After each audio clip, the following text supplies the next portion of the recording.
Mon dernier travail, c'est Un jour la nuit.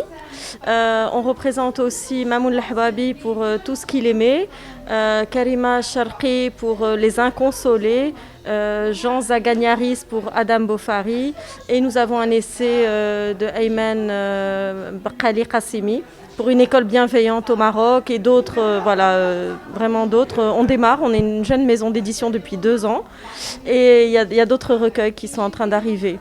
La situation est dramatique. La bonne nouvelle, c'est que derrière le mot résistance, il y a le mot communauté, il y a le mot ensemble, il y a le mot se serrer les coudes.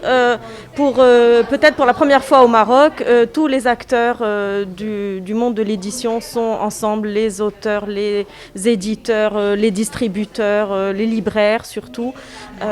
Donc c'est la bonne nouvelle. On est très fiers de cet événement. Qui s'appelle la lecture acte de résistance contre le Covid-19, où c'est la première fois dans l'histoire du Maroc que tous les maillons de la chaîne du livre ont travaillé ensemble, c'est-à-dire du ministère de la Culture, aux éditeurs, aux distributeurs, aux auteurs, aux libraires. L'idée, c'est vraiment de mettre en avant la production locale, parce qu'il y a une réelle édition locale, c'est-à-dire que ce soit des éditeurs pour livres pour enfants, des éditeurs de littérature, d'essais, de beaux livres.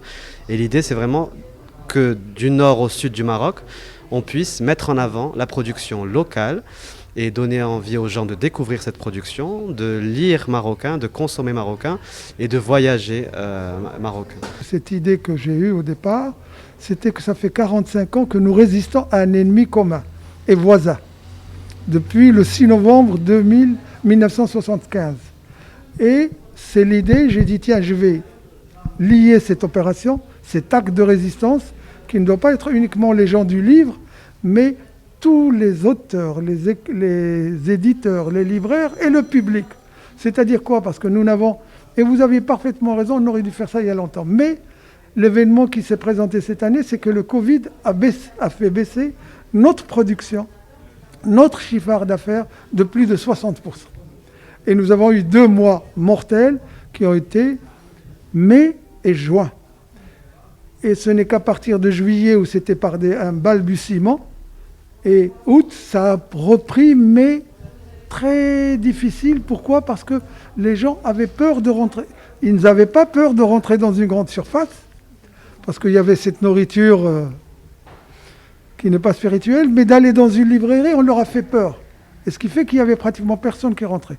Et j'ai pensé, et nous étions plusieurs, au niveau de l'Union professionnelle des éditeurs du Maroc, à dire lançons cette opération en la liant à la marche verte et en disant que nous avons pu résister, que nous allons résister et que notre avenir dépend bien sûr de la réussite de la pandémie également, qu'elle soit éliminée, mais il faut qu'on prenne, parce que c'est un acte solidaire et il faut qu'il y ait une certaine solidarité, et c'est pour ça que tous les livres que vous voyez envoyés par les éditeurs ne sont pas des livres facturés, ne sont pas des livres vendus. Nous les déposons chez les libraires et dans 38 librairies. Et nous ne faisons pas de compte pour l'instant. C'est après les 45 jours, quand on verra ce qui a été vendu qui sera payé, et ce qui n'a pas été vendu sera facturé.